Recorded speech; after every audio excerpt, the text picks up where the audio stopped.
Bab 1410, semuanya siap. Dalam waktu sekitar setengah menit, sesosok tubuh bergegas keluar dari pintu masuk dan berdiri di atas kehampaan. Aura yang sangat luas memenuhi tubuhnya dan mengalir ke segala arah. Agam menekan tangan virtualnya dan ruang dalam ratusan meter disegel. Dia menyegel semua aura untuk mencegahnya bocor. Jika bukan karena Agam datang tepat waktu, aura akan menyebabkan seluruh bukit barat bergetar luar biasa.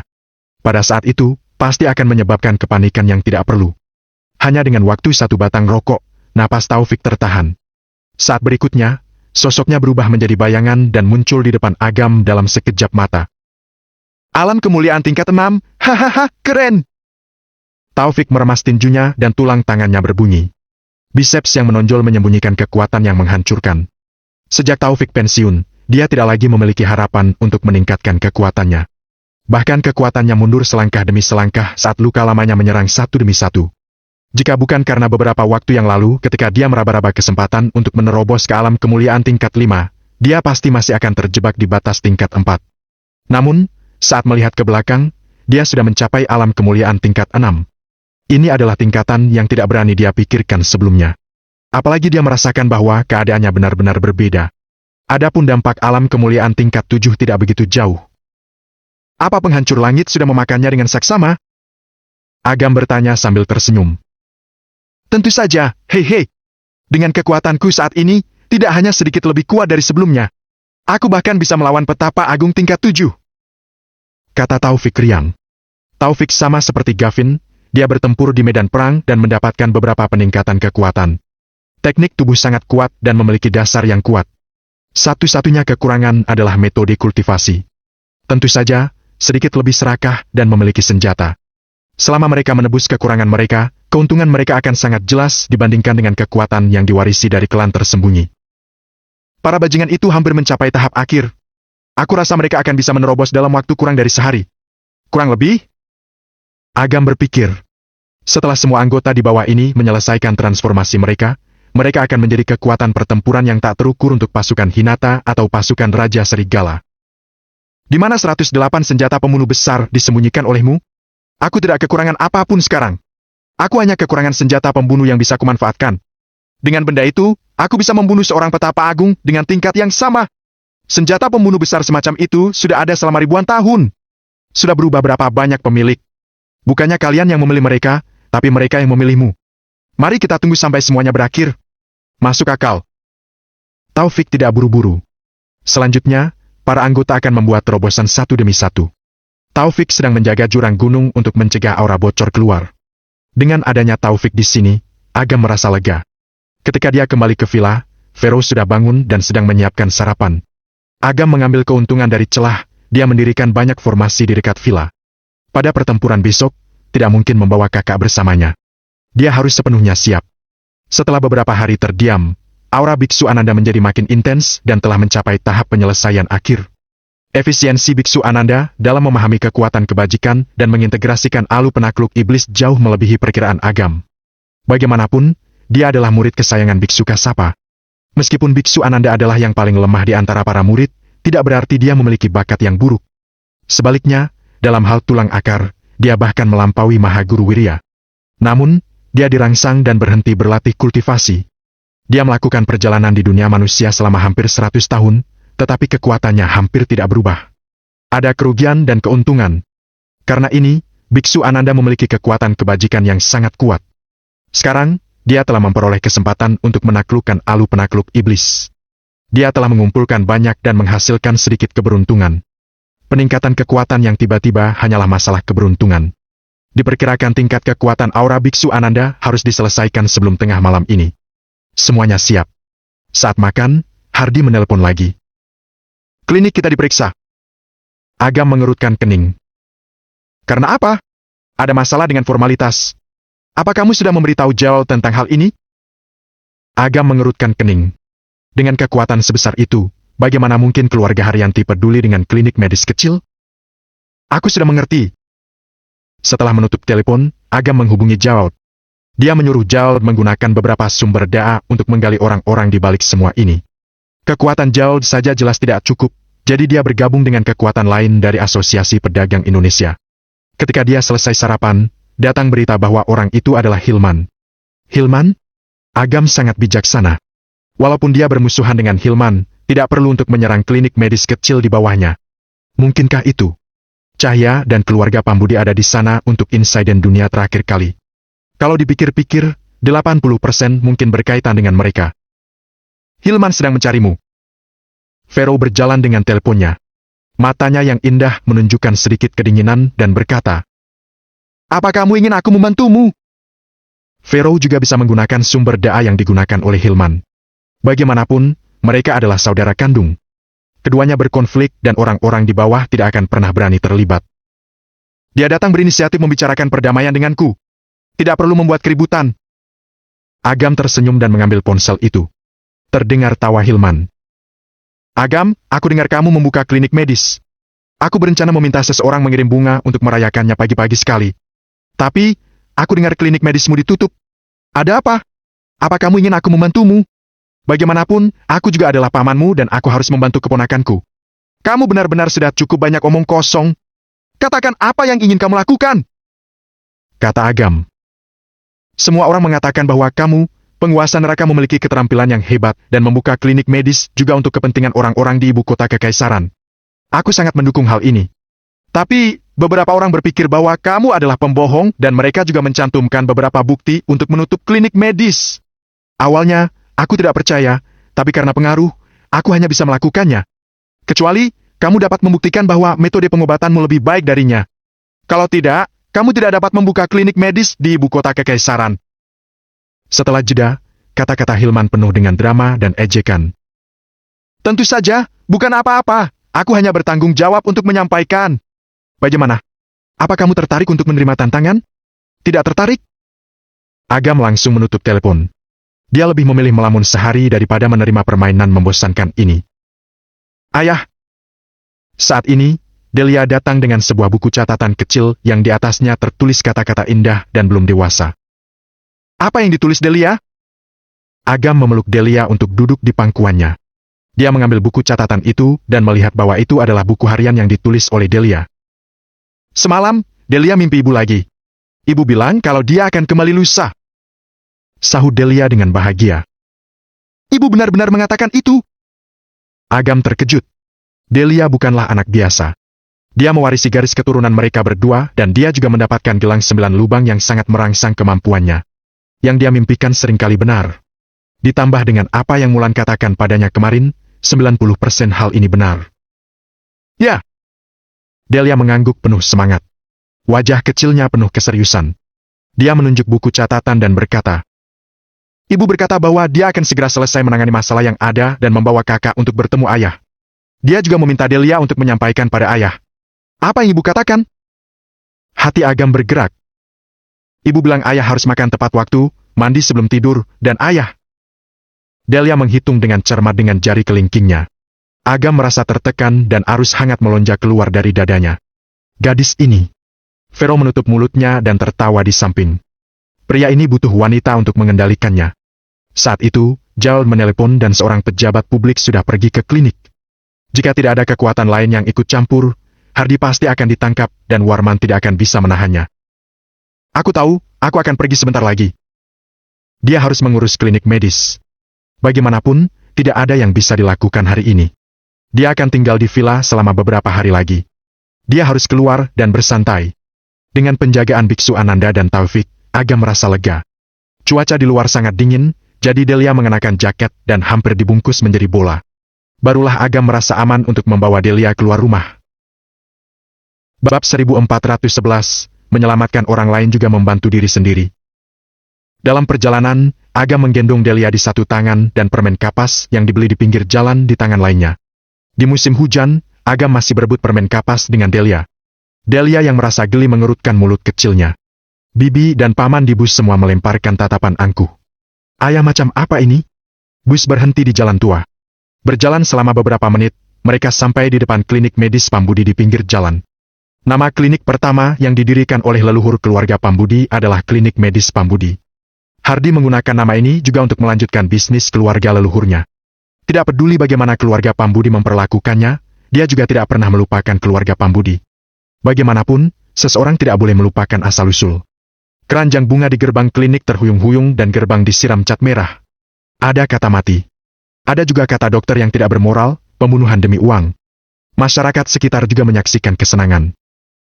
Ayah, apa itu paman tertua? Delia mengulurkan jari kelingkingnya dan menunjuk Hardy yang terus-menerus bernegosiasi dengan beberapa pejabat di toko. Ya, apa Delia ingin makan permen?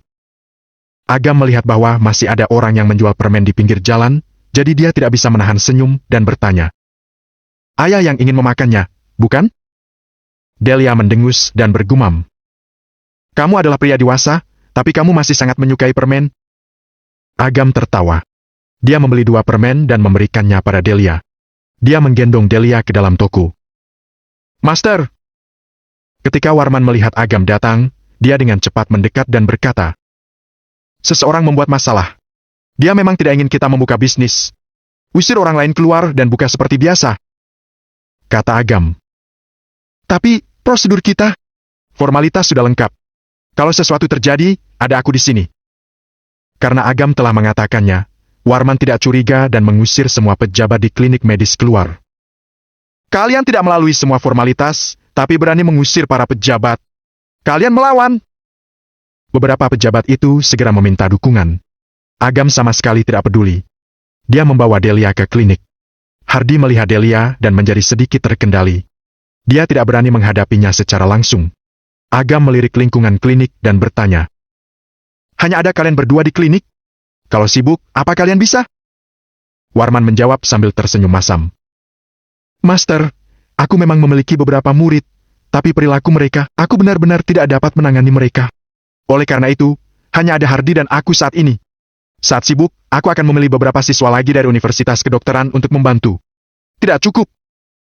Agam menggelengkan kepalanya dan berkata, aku mendukung membuka klinik medis, bukan hanya satu klinik. Tidak peduli seberapa mampu kalian, kalian hanya dapat menyelamatkan sejumlah kecil orang. Warman bertanya, lalu, apa maksud Anda? Kalau kamu memilih dari masyarakat, tidak masalah apa kamu memiliki fondasi atau tidak. Selain bakat, yang lebih penting adalah perilaku. Aku akan menunjukkan cara. Kamu dapat pergi ke rumah sakit untuk menemukannya. Maksud Anda, merekrut orang? Siapa yang kamu rekrut? Agam mengerutkan kening dan berkata, aku memintamu pergi ke rumah sakit, bukan untuk mencari dokter, tapi untuk menemukan pasien atau anggota keluarga yang menderita penyakit. Meskipun tidak dikecualikan bahwa sifat manusia itu menyeramkan dan beberapa orang tidak dapat mengendalikannya, kemungkinan mereka memenuhi persyaratan akan lebih tinggi. Hanya mereka yang benar-benar mengalami penyiksaan yang dapat memahami penderitaan orang lain. Menyelamatkan orang lain juga membantu diri sendiri. Ide ini bagus. Mata Warman bersinar dan dia ingat kata-kata Agam di dalam hatinya. Aku akan mencari waktu untuk mengajarimu beberapa rahasia metode pengobatan. Adapun kepada siapa kamu akan mengajarinya, kamu dapat memutuskan sendiri. Tapi, jangan salahkan aku karena tidak memberikan penghalang. Apapun yang kamu lakukan, kamu harus memiliki keberatan. Kamu tidak memiliki cukup hati. Hati-hati kamu akan diserang. Warman telah lulus tes alam mimpi 10 kehidupan. Agam tidak khawatir tentang perilakunya. Namun, Agam tidak dapat menjamin apa orang-orang berikutnya sekuat Warman. Kan metode pengobatan dapat menyelamatkan orang kalau digunakan dengan benar dan membunuh orang kalau digunakan secara tidak benar. Agam melirik Hardy saat dia mengucapkan kata-kata ini. Demikian pula, aku akan melatihmu. Kamu harus siap mental. Hardy tercengang. Dia tidak menyangka akan mendapat bagiannya. Kalau tidak ada cukup tenaga dalam waktu dekat, aku bisa mencarikan orang untuk kalian. Agam terpikir akan milih. Dalam arti tertentu, gadis itu bisa dianggap sebagai murid pertamanya. Di mana Hardy? Cepat keluar untuk menyambut kami. Tiba-tiba, suara tajam seorang wanita yang kejam terdengar dari luar. Raut wajah Hardy sedikit berubah. Yang datang adalah Cahya dan keluarga Pambudi. Warman, apa kamu punya catur di sini? Agam bertanya sambil tersenyum. Ada. Warman terkejut dan mengangguk buru-buru. Delia, pergi ke belakang dengan kakek ini untuk bermain catur. Kamu bisa mengalah padanya. Agam mengusap kepala kecil Delia dan tertawa. Dia tidak ingin Delia bertemu dengan seseorang seperti Cahya. Oke. Delia mengangguk patuh. Dia pernah bermain catur dengan Pak Farid beberapa kali sebelumnya dan dia suka bermain catur. Warman tercengang. Apa dia akan kalah dari seorang anak berusia 2 atau 3 tahun? Ayo. Agam melirik Hardy dan langsung berjalan keluar. Ketika sampai di depan pintu, dia melihat bahwa selain Cahya, Queenie dan Miati juga datang. Ketiganya berdandan. Ada kata kaya di sekujur tubuh mereka. Kenapa kamu di sini juga?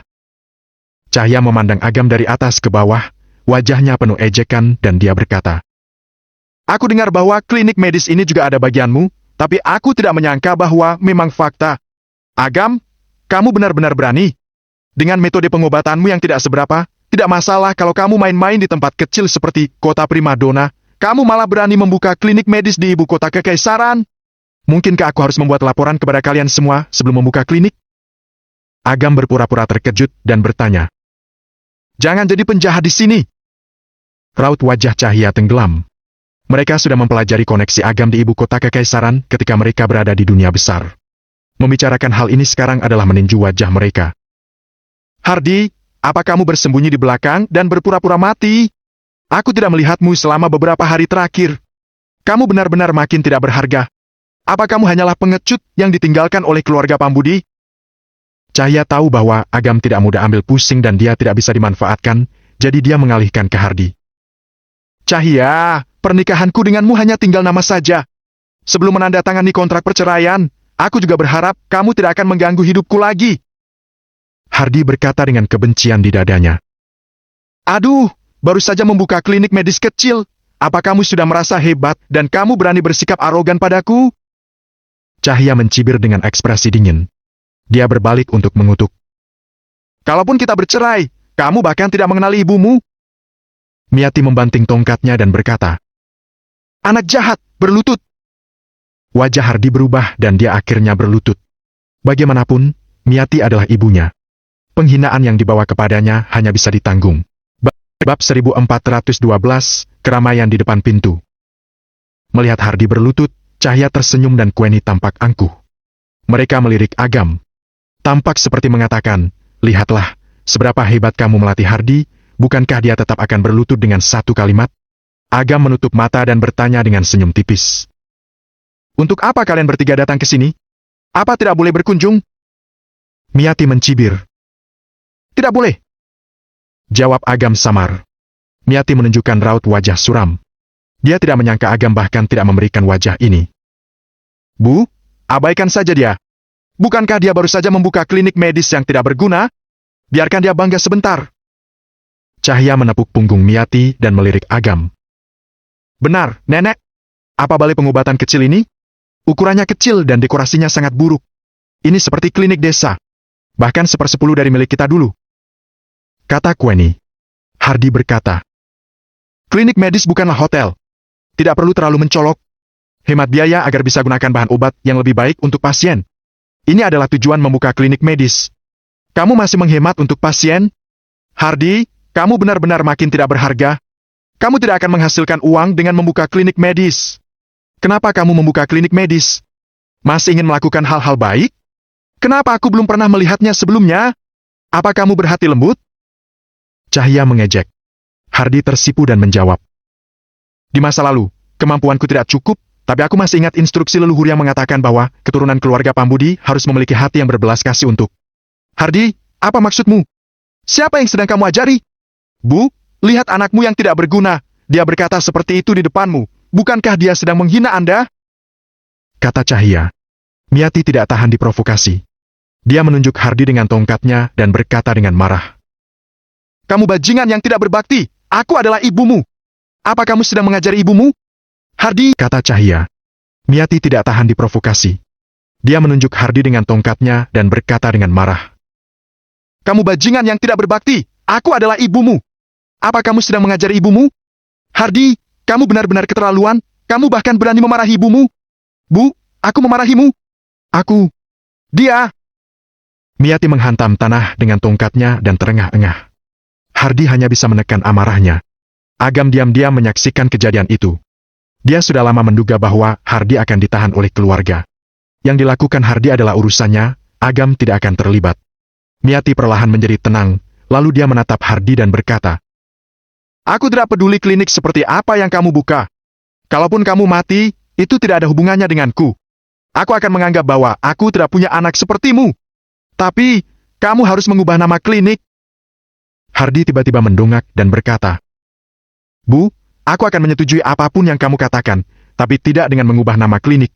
Apa ini adalah sesuatu yang kamu inginkan atau tidak inginkan? Kamu harus mengubahnya atau aku akan menuntutmu atas pelanggaran." Miati berteriak marah.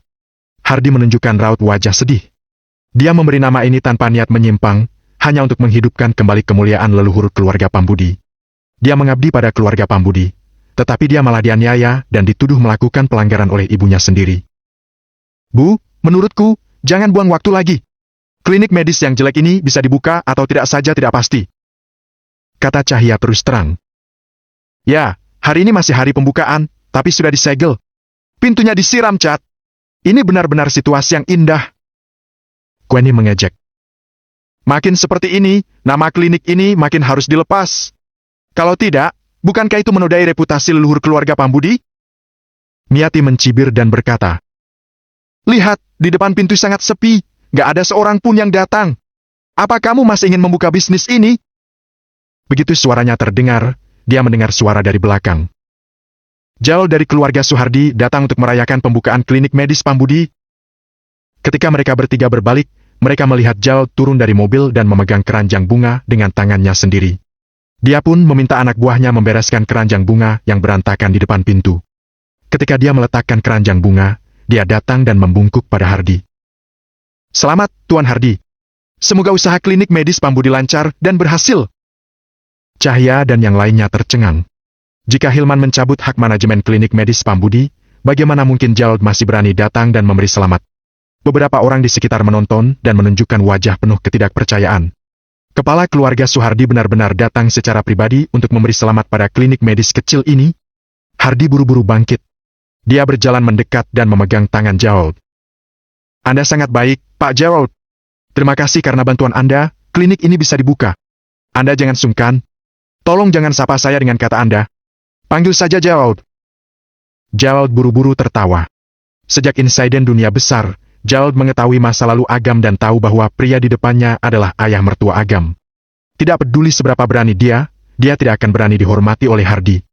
Hardi tidak sombong dan berkata dengan sopan, "Silakan masuk." Setelah keduanya masuk, Cahya, Queenie, dan Miati saling pandang dengan wajah keheranan dan kebingungan. Hanya Jald yang memiliki keberanian seperti itu. Keluarga Suhardi adalah satu-satunya, tidak termasuk harga diri tinggi. Miati berkata, "Sudah lama sekali dan hanya keluarga Suhardi yang datang. Tidak ada orang lain yang berani datang. Bukan apa-apa." Begitu suara Miati terdengar, mobil mewah lainnya berhenti di pinggir jalan. Yuslan dari keluarga Quest mengucapkan selamat pada klinik medis Pambudi atas pembukaannya. Yuslan datang dengan keranjang bunga. Satu lagi, keluarga Quest. Kemudian, mobil mewah berhenti di pinggir jalan satu demi satu. Segera, menyebabkan kemacetan lalu lintas. Orang-orang yang turun dari mobil semuanya adalah tokoh terkemuka. Arnold dari keluarga Shibata mengucapkan selamat atas pembukaan klinik medis Pambudi. Joseph dari keluarga Lestari mengucapkan selamat kepada klinik medis Pambudi atas pembukaan dan semoga usahanya akan berkembang. Gup Tamara dan keluarga Wahyudin mendoakan klinik medis Pambudi agar berkah bagi semua orang dan mewariskan pada semua generasi. Di depan gerbang klinik medis Pambudi yang awalnya sepi, langsung ramai. Semua orang yang menyaksikan kejadian hiruk-pikuk menjadi terkejut. Mereka tidak bisa menyiasati. Apa balai pengobatan kecil ini benar-benar memiliki hubungan seperti itu? Hardi mendengar suara dan berlari keluar ketakutan. Satu persatu, dia menyambut mereka untuk masuk ke klinik medis. Cahya dan yang lainnya saling memandang. Raut wajah mereka menjadi sangat masam. Tidak masalah jika hanya Jald. Namun, begitu banyak orang terkemuka yang datang untuk memberi selamat. Yang lebih penting lagi, Hilman sudah memindahkan sumber dayanya dan mereka masih benar-benar berani datang. Hal ini membuat mereka yang datang untuk menyaksikan adegan hiruk-pikuk dan lelucon, menjadi langsung harus disesuaikan. Beritahu Hilman tentang ini dan biarkan dia menanganinya. Bagaimana Hardi tertawa sekarang, biarkan bagaimana dia menangis nanti. Cahya berkata dan menekan pesan teks untuk dikirim. Tunggu saja dan tonton pertunjukan bagus selanjutnya. Melihat Hilman membalas pesan, Cahya tersenyum lebar. Bab 1413, orang mati. Ada makin banyak orang yang datang. Klinik segera penuh. Ketika Hardi kewalahan, Agam memintanya untuk pergi ke warung di sebelah untuk membeli bangku plastik dan membiarkan orang-orang untuk duduk di depan pintu. Ini mengejutkan Hardi. Semua yang datang adalah orang-orang terkemuka yang muncul di koran. Bagaimana mereka bisa dibiarkan duduk di bangku plastik di depan pintu?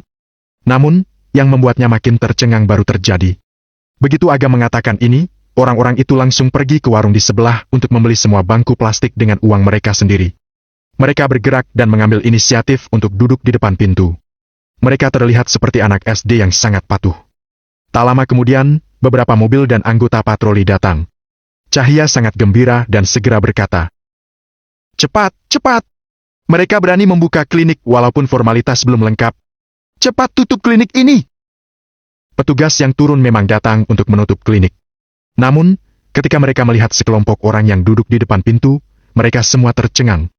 Bahkan dikatakan bahwa ada juga atasan mereka di sana. Namun, mereka sudah datang. Dengan hadirnya begitu banyak orang, jika mereka segera kembali, dampaknya tidak akan baik, sehingga mereka hanya bisa berjalan mendekat sambil merasa ngeri.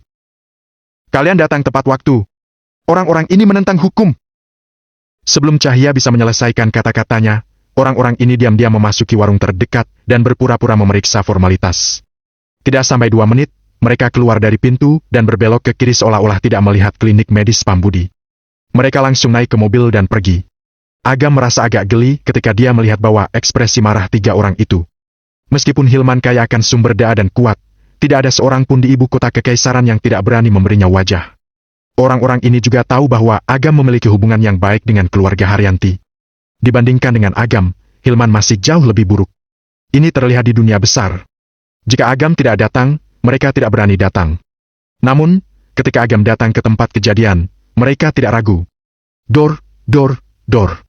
Sebuah petasan dinyalakan. Ada suara berseri-seri dan ceria di sekeliling. Mereka bertiga berdiri di sana seperti ada peniti dan jarum di bawah kaki yang menyiksa mereka. Akhirnya, sebuah mobil mewah panjang tiba. Seseorang turun dari mobil. Dia adalah Hilman. "Sudah datang, sudah datang!" Cahya dan yang lainnya sangat senang sehingga langsung menyapa. Melihat Hilman, suara tawa di depan pintu ruang medis mengecil. Bagaimanapun, Hilman adalah putra dari kepala keluarga Haryanti dan kekuatannya sendiri juga sangat bagus. Mereka bisa mendukung Agam.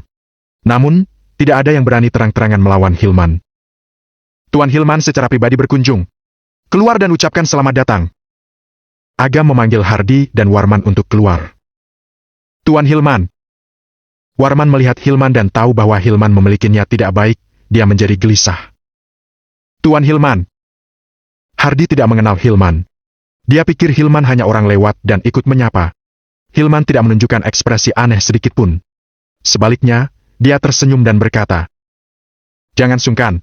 Aku dengar bahwa klinik medis sudah buka. Aku datang ke sini hari ini untuk secara khusus memberikan hadiah besar. Terima kasih, Tuan Hilman." Hardi buru-buru menangkupkan tangannya. Hilman menyeringai dan dengan lambaian tangannya, suara menggelegar terdengar dari jalan. Sebuah mobil kotak datang dan berhenti di tepi jalan. 4 orang turun dari mobil dan membawa turun benda berat panjang yang ditutupi kain putih. "Aku percaya bahwa kalian pasti puas dengan hadiah ini." Hilman mencibir. Dia membuka kain putih dan peti mati kayu hitam yang mengesankan terlihat di depan semua orang. Di peti mati kayu itu ada tulisan besar dan penuh dengan jimat yang tidak diketahui serta aneh. Beberapa orang yang menyaksikan kejadian hiruk-pikuk itu dan mundur puluhan meter karena ketakutan. Jangan sampai kena nasib buruk. Suasana terasa sunyi. Suasana sangat menakutkan. Mana ada orang yang datang untuk mengantarkan peti mati kayu saat pembukaan klinik. Jelas ingin mengacaukan tempat ini. Hardi tertegun selama beberapa detik. Dia menangkupkan tangannya dan tersenyum sopan. "Terima kasih, Tuan Hilman. Peti mati kayu yang bagus dan memiliki arti promosi dan kekayaan." Dia pikir Hilman adalah teman mereka dan tidak berani menunjukkan tatapan aneh. "Hahaha, sepertinya kamu sangat suka hadiah ini. Aku pikir kamu akan makin suka dengan apa yang ada di bagian dalamnya." Setelah mengatakan ini, Hilman memukul peti mati kayu itu. Tutup peti mati kayu itu terbang dan hancur lebur di lantai. Di bawah tatapan semua orang, ada mayat seorang gadis muda tergeletak di dalam. Gadis itu memiliki penampilan yang bagus, tetapi kulitnya pucat. Dia sepertinya baru saja meninggal dan masih memiliki elastisitas. Gadis ini berusia 15 atau 16 tahun. Dia tiba-tiba meninggal tadi malam. Dia adalah satu-satunya anak perempuan dalam keluarga. Aku pikir itu sangat menyedihkan, jadi aku memasukkannya ke dalam peti mati kayu dan secara pribadi mengantarkannya ke sini. Hilman menangkupkan tangannya dan berkata dengan tulus, Hari ini adalah hari besar pembukaan klinik medis Pambudi. Selama gadis ini bisa bangun, tidak hanya akan menjadi perbuatan baik, tapi juga kesempatan yang baik untuk mempromosikan klinik. Bagaimana? Semua orang merasa kedinginan. Setidaknya kirim orang yang masih hidup. Mengirim orang mati untuk diselamatkan, jelas merupakan tindakan menghina. Hardi akhirnya memahami niat jahat Hilman, tetapi dia masih menekan amarahnya. Dia mengulum senyum dan berkata, "Tuan Hilman, jangan bercanda. Dia sudah mati, bagaimana kami menyembuhkannya? Ada apa dengan orang mati? Orang mati tidak bisa diselamatkan?" Hilman menggelengkan kepalanya dan berkata, "Kupikir klinik medis Pambudi sangat hebat, tapi ternyata hanya pecundang. Aku akan mencoba." Warman berkata, "Tidak peduli bagaimanapun, harus mencoba. Seorang gadis remaja tidak bisa mati begitu saja. Selain itu, meskipun permintaan Hilman memang agak tidak masuk akal, jika mereka mengakuinya, tentu akan menjadi pukulan besar bagi reputasi klinik medis Pambudi." Warman mendekati peti mati kayu. Dia mengulurkan jari dan menempelkannya di leher gadis itu. Dia menutup matanya dan dengan hati-hati merasakan denyut nadi. Dia telah mempraktikkan kedokteran selama bertahun-tahun dan telah menyembuhkan banyak orang yang detak jantung mereka sudah berhenti. Dia sangat berpengalaman dalam menangani kejadian seperti ini.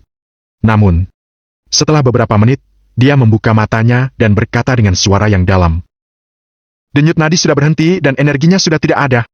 Gadis ini sudah lama mati dan tidak mungkin baginya untuk hidup kembali." Diagnosis Warman juga berada dalam harapan. Beberapa titik mayat sudah muncul di tubuh gadis itu. Setelah 1 atau 2 hari lagi, akan muncul bau. Secara umum, seharusnya sudah dingin. "Apa bisa disembuhkan?" tanya Hilman. "Bagaimana mungkin?"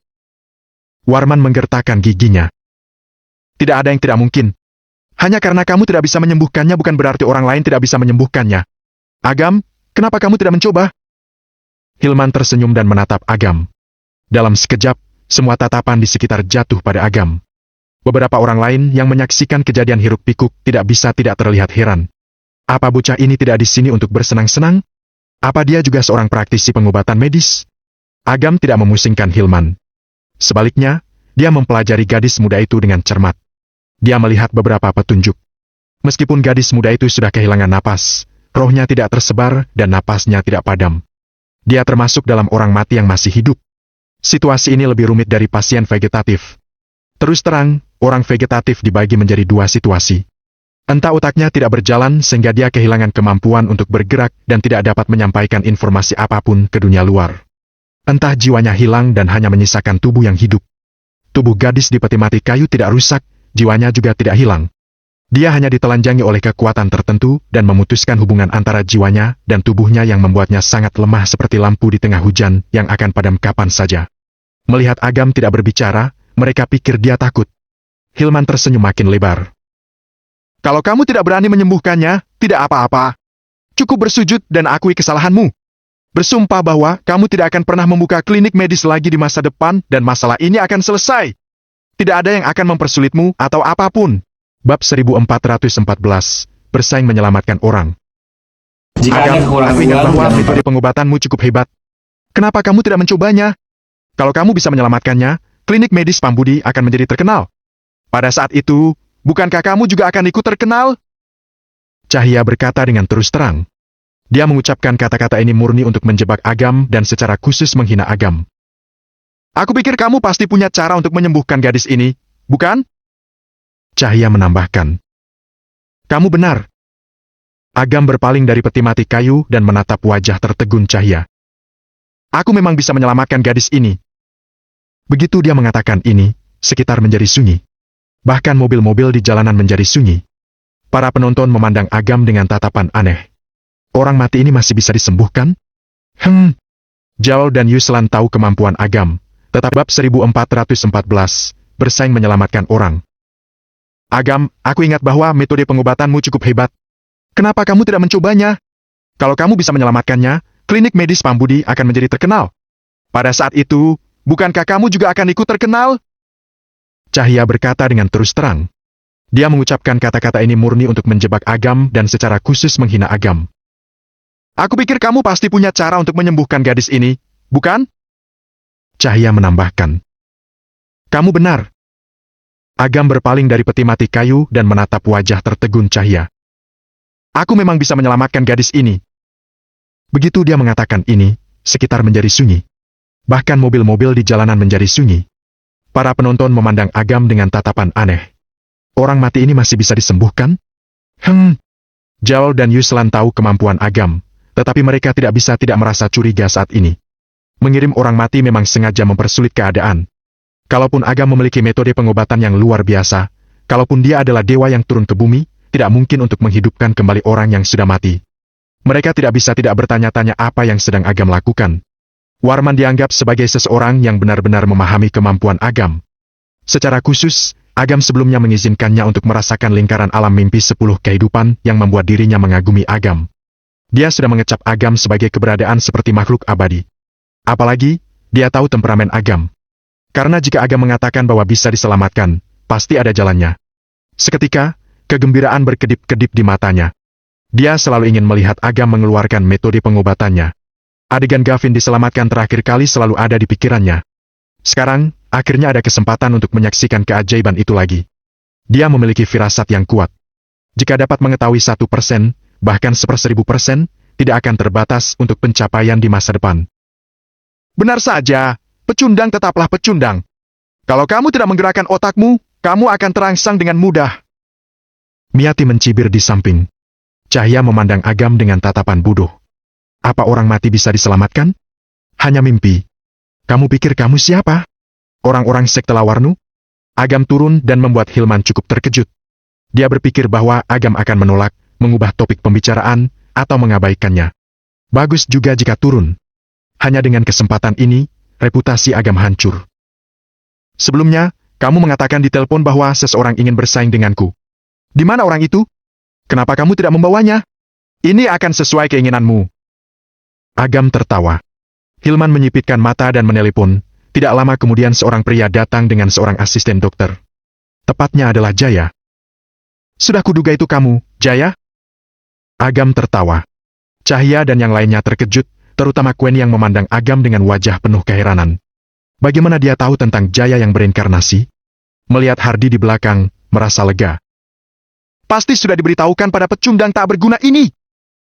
Cahya memarahi. Tidak masalah kalau tahu. Anakku sekarang sudah menjadi seorang dokter ilahi dari sekte Lawarnu. Apa yang bisa dia lakukan kalau dia tahu? Apa dia berani melawan sekte Lawarnu? Miati berkata dengan bangga. Benar, ayahku berbeda dari masa lalu. Dia sekarang, hari ini kita akan menyelesaikan dendam baru dan lama bersama. Mari kita lihat apa yang bisa dia lawan dengan ayahku. Queni berkata dengan percaya diri. Jaya mencibir. Agam, aku sudah datang sesuai keinginanmu. Kenapa? Apa kamu yakin ingin bersaing denganku? Segalanya harus diselesaikan. Kalau tidak, beberapa orang berdengung di telinga seperti lalat. Sangat menyebalkan. Aku tidak punya banyak tenaga untuk bermain denganmu. Agam mengangkat bahu. Bermain? Sepertinya kamu sangat yakin. Jaya tampak dingin dan mencibir. Aku pikir kamu menyuruhku keluar untuk kompetisi palsu. Kamu benar-benar merasa bersalah, bukan? Terserah, jangan banyak bicara. Kamu atau aku duluan? Tanya Agam sambil tersenyum. Haha, aku tahu. Kamu sengaja meminta ayahku untuk datang dan ingin meminjam kemampuannya untuk menyelamatkan orang, sehingga kamu dapat menjaga reputasimu. Agam, kamu sangat licik. Queni tampak seperti tiba-tiba terkejut dan wajahnya penuh ejekan. Aku boleh mengobati duluan, tidak masalah. Agam menggelengkan kepalanya. Hei, tidak apa-apa. Aku akan duluan. Kalau aku bisa menyelamatkan wanita ini, klinik yang rusak ini akan ditutup. Kata Jaya. Dia ingin bersaing dengan Agam. Tidak hanya untuk menyerang Agam, tetapi juga untuk menunjukkan metode pengobatannya. Sebelumnya dia kalah dari Agam yang membuatnya sangat tidak puas. Sekarang adalah kesempatan bagus baginya untuk membalas rasa malunya. Silakan. Agam membuat gerakan dengan mulut sedikit terangkat.